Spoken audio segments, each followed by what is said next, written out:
हाँ जी, तो सॉल्व करने के लिए सिंपली वेव नंबर है ना, वेव नंबर की जगह फॉर्मूले को 1/वेवलेंथ लिख दो। 1.09677 सॉरी 677 इंटू 10⁻⁷। लोअर स्टेट इसमें कितनी है? लोअर स्टेट है 2 का स्क्वायर और हायर स्टेट है 4 का स्क्वायर। 4 का। और हाइड्रोजन एटम दिया है तो Z की जगह 1 का स्क्वायर आ जाएगा, ठीक है ना। अब इसको सॉल्व करेंगे, 2 का स्क्वायर होता है 4, 4 का स्क्वायर होता है 16, 16 एलसीएम आ जाएगा और यहाँ आ जाएगा 4 + 1, 5/16 बन जाएगा ये। 1.09677 इंटू 10⁻⁷ और 5/16 बन गया। अब यहाँ पर देखो ये 1/वेवलेंथ था, इसको वेवलेंथ लिख दो, रेसिप्रोकल कर दो तो ये पूरा रेसिप्रोकल हो जाएगा, यानी 16 आ जाएगा ऊपर और नीचे क्या आ जाएगा 1.09677 इंटू 10⁻⁷ और 4 + 1 5 जो है वो यहाँ आ जाएगा, ठीक है। अब इसे सॉल्व और करो। प्लस क्या सर ये +1 कैसे आएगा? +1 कैसे आया मतलब? सर -1, सॉरी राइट, -1 था वो 3 हो जाएगा, हाँ -1, ठीक है, थैंक यू।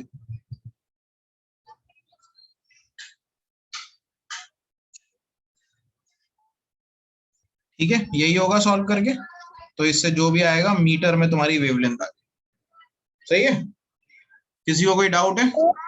हाँ जी। सर मैंने डायरेक्ट आपका वाला फॉर्मूला वैसे ही वेव नंबर में अप्लाई किया है, तो सर वेवलेंथ निकालने के लिए उसको उल्टा कर दूंगी, जो मतलब आंसर आया उससे रेसिप्रोकल हाँ कर दूंगी। हाँ जी, हाँ जी, जो भी आंसर आएगा उसको 1/ करके सॉल्व करना पड़ेगा आपको, डेसिमल में जो भी आंसर निकलेगा वो निकालना पड़ेगा, ठीक है। ठीक है। एक क्वेश्चन और दिखाता हूँ, इसमें सॉल्व बाद में कर लेना, आप इसे यहां तक लिख लो। 17th क्वेश्चन और पढ़ो जरा ध्यान से। ये था क्वेश्चन 13, क्वेश्चन 17 देखो।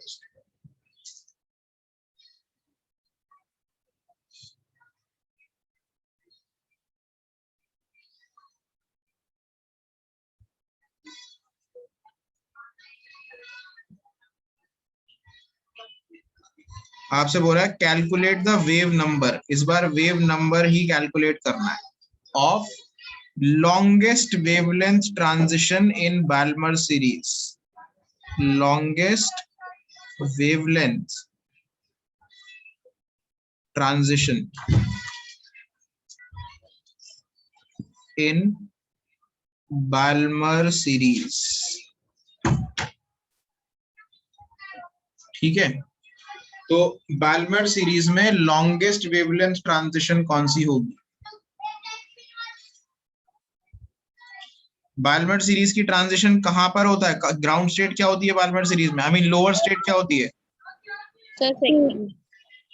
लोअर स्टेट होती है 2, है ना। बाल्मर सीरीज में लोअर स्टेट होती है 2, तो हायर स्टेट कौन सी होगी? Longest wavelength. अब देखो जरा ध्यान से, ये N2 है, ये लोअर स्टेट है, ये 3 है, 4 है, 5 है, 6 है। बाल्मर सीरीज में ऐसे इलेक्ट्रॉन गिरते हैं 3 से 2, ये 3, ये 4, ये 5, ये 6 एंड सो ऑन, चलती जा रही, 3 से 2, 4 से 2, 5 से 2, 6 से 2, 7 से 2 एंड सो ऑन, ठीक है। अब इसके अंदर ये बताओ सबसे ज्यादा एनर्जी कौन सी वाली ट्रांजिशन में होगी?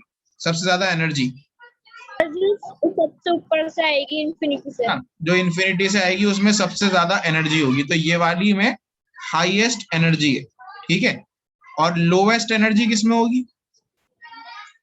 जो 3 से 2 पर आएगी, 3 से 2 पर आएगी, इसमें लोवेस्ट एनर्जी, ठीक है जी।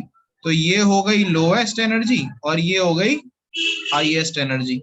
इतनी बात सबको क्लियर है? मानवी समझ में आई ये बात? Yes sir. तो लोवेस्ट एनर्जी हो गई सबसे छोटी ट्रांजिशन और हाईएस्ट एनर्जी हो गई सबसे बड़ी ट्रांजिशन। लेकिन क्वेश्चन में पूछा है लॉन्गेस्ट वेवलेंथ ट्रांजिशन। अब एनर्जी और वेवलेंथ का रिलेशन क्या होता है? hc/λ होता है एनर्जी का फॉर्मूला। तो जिसकी एनर्जी सबसे ज्यादा उसकी वेवलेंथ सबसे कम, राइट। या फिर उल्टा अगर बोले, जिसकी वेवलेंथ सबसे लॉन्गेस्ट उसकी एनर्जी सबसे कम। हमको लॉन्गेस्ट वेवलेंथ ट्रांजिशन चाहिए, तो लॉन्गेस्ट वेवलेंथ ट्रांजिशन कौन सी होगी? कम, सबसे कम एनर्जी वाली होगी कि नहीं होगी? हाँ जी, इफ्ता समझ में आई ये बात? जी सर। तो लॉन्गेस्ट वेवलेंथ यानी स्मॉलेस्ट एनर्जी, और स्मॉलेस्ट एनर्जी कौन से ट्रांजिशन की है? सर 3 वाले की, जिसमें 3 3 से से 2 2 है। की है। तो यानी कि हायर स्टेट हमको क्या लेनी चाहिए? 3 लेनी चाहिए कि नहीं? तो बस आगे आपके पास लोअर हायर दोनों स्टेट पता लग गई हैं। अब आपको वेव नंबर निकालना है, तो फॉर्मूला है वेव नंबर का 1.09677 इंटू 10⁻7 एन। लोअर स्टेट क्या है आपकी? 2 का स्क्वायर माइनस हायर स्टेट क्या है? 3 का स्क्वायर, और हाइड्रोजन एटम में निकालना है तो 1 का स्क्वायर। सॉल्व कर दीजिए, हो जाएगा आंसर। ठीक है, सर एक बार दोबारा बता दीजिए कि 3 क्यों हायर स्टेट ले रहे हैं? देखो हमको चाहिए लॉन्गेस्ट वेवलेंथ ट्रांजिशन। ठीक है, ये जो ट्रांजिशन है इसको छोड़ते हैं अभी फिलहाल, इसको देखते हैं जो मैंने हाईलाइट करी है ब्लू से। इस ट्रांजिशन की एनर्जी क्या है? स्मॉलेस्ट है ना, एनर्जी लोवेस्ट है इसकी, और वेवलेंथ क्या है? हाईएस्ट या लॉन्गेस्ट?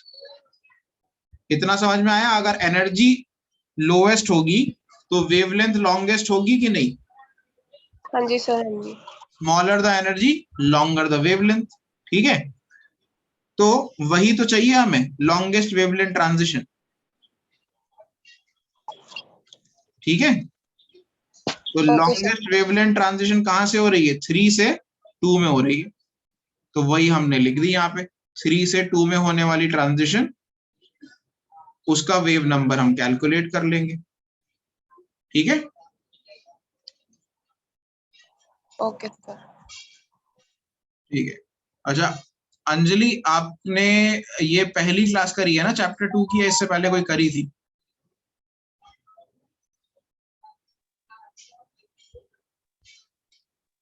अंजलि आवाज मुझे आ नहीं रही आपकी, थोड़ा जोर से बोलो। नेटवर्क इशू है। चलो खैर कोई नहीं, अगर पहली क्लास है ना तो देखो जितना समझ में आ रहा है ठीक है, नहीं आएगा तो ये चैप्टर जब रिवाइज होगा बाद में कभी तब करा दूंगा मैं। ठीक है, जितना समझ में आ रहा है समझ लो, और पीछे के भी कुछ वीडियोस रिकॉर्डेड हैं वो देख लेना। ठीक है, तो आप मिस मत करो। बस क्लास ये है कि अगर आपने पहली क्लास अटेंड नहीं करी तो ये वाले समझने में थोड़ी सी दिक्कत हो रही होगी, बट जितना आ रहा है समझ। राधिका और मानवी, आप लोगों को तो समझ में आ रहा है? Yes sir. ठीक है, मोमिन तुम्हें भी आ रहा है समझ में क्लियरली? Yes sir. ठीक है, तो ये क्वेश्चन हो गए आपके स्पेक्ट्रम के ऊपर। ठीक है, एमिशन और एब्जॉर्प्शन स्पेक्ट्रम के ऊपर। तो ये सॉल्व तो कर लोगे ना? सॉल्व कराने की जरूरत तो नहीं है, अपने आप कर लोगे सॉल्व इसे? Yes sir. ठीक है, अब इसके बाद जो टॉपिक बचा है मैं एक बार ब्रीफली बता देता हूँ क्या है।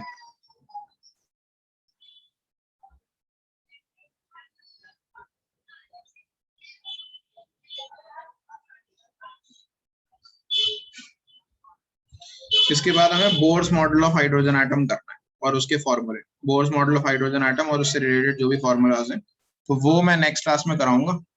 नेक्स्ट वीक में मैं प्रोबेबली, हाँ सर वो क्या होती है वो स्पेक्ट्रोस्कोपी? स्पेक्ट्रोस्कोपी इसी को कहते हैं। अच्छा हाँ, चलो मैं अच्छा क्वेश्चन पूछ लिया है, मैं बता देता हूँ बाय द वे साथ साथ। अच्छा, ये जो स्पेक्ट्रम बना है ना, ये मैंने कहा था ना हाइड्रोजन एटम के लिए बनाया था। ठीक है, एमिशन और एब्जॉर्प्शन स्पेक्ट्रम जो बनाया हमने, ये हाइड्रोजन एटम के लिए बना था। ठीक है, तो हर एटम के लिए ना एकदम यूनिक बनता है स्पेक्ट्रम। ये जो लाइंस का पैटर्न आ रहा है ना, कि शुरू में ब्लैक आया, फिर ब्लैक लाइंस आई, फिर थोड़ी थोड़ी ब्लैक लाइंस आई, तो हाइड्रोजन के लिए ऐसा बन रहा है। कोई और एटम अगर होता तो उसके लिए बहुत अलग बनेगा।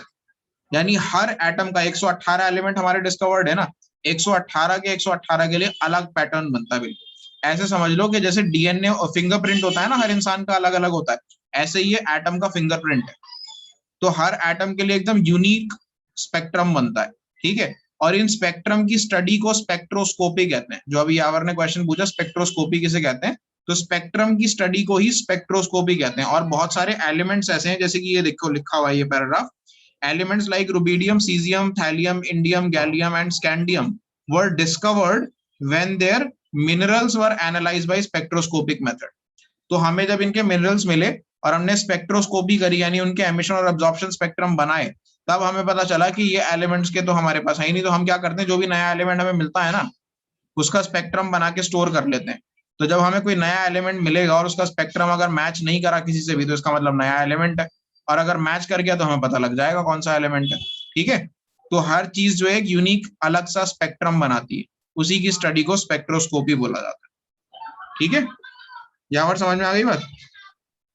जी जी सर। सर समझ में आ गई। जो सब एलिमेंट के अलग अलग वो बनते स्पेक्ट्रम, तो उनकी स्टडी को स्पेक्ट्रोस्कोपी बोला जाता है। स्पेक्ट्रोस्कोपी कहते हैं। तो ये फिंगरप्रिंट की तरह से भी माना जा सकता है एमिशन स्पेक्ट्रम जो है। ठीक है, हर एटम का यूनिक होता है। अब ये भी बात समझ में आ गई इन्हें लाइन स्पेक्ट्रम क्यों कहते हैं, क्योंकि इसके अंदर लाइंस बनती है। और एटॉमिक स्पेक्ट्रम भी कहते हैं इन्हें, क्योंकि ये एटम से बनाए जाते हैं। ठीक है, एटम का इस्तेमाल करके बनाते हैं ना, हाइड्रोजन एटम या कोई से भी एटम्स का, इसलिए इन्हें एटॉमिक स्पेक्ट्रम भी कहते हैं। और डिसकॉन्टिन्यूअस क्यों कहते हैं ये भी समझ में आ गई, क्योंकि ये कॉन्टिन्यूअस रेडिएशन नहीं होती, बीच बीच में ब्लैक स्पेसेस या कलर्ड स्पेसेस आते हैं। ठीक है, तो ये था आपका स्पेक्ट्रम के बारे में सारा और इसके फॉर्मूलाज। ठीक है, नेक्स्ट क्लास में मैं जब भी करेंगे ट्यूसडे को थर्सडे को, मैं आपको बोर्स मॉडल कराता हूँ। ठीक है सर क्या कल है क्लास? कल है कल सर? नहीं है, कल नहीं है, कल नहीं है क्लास।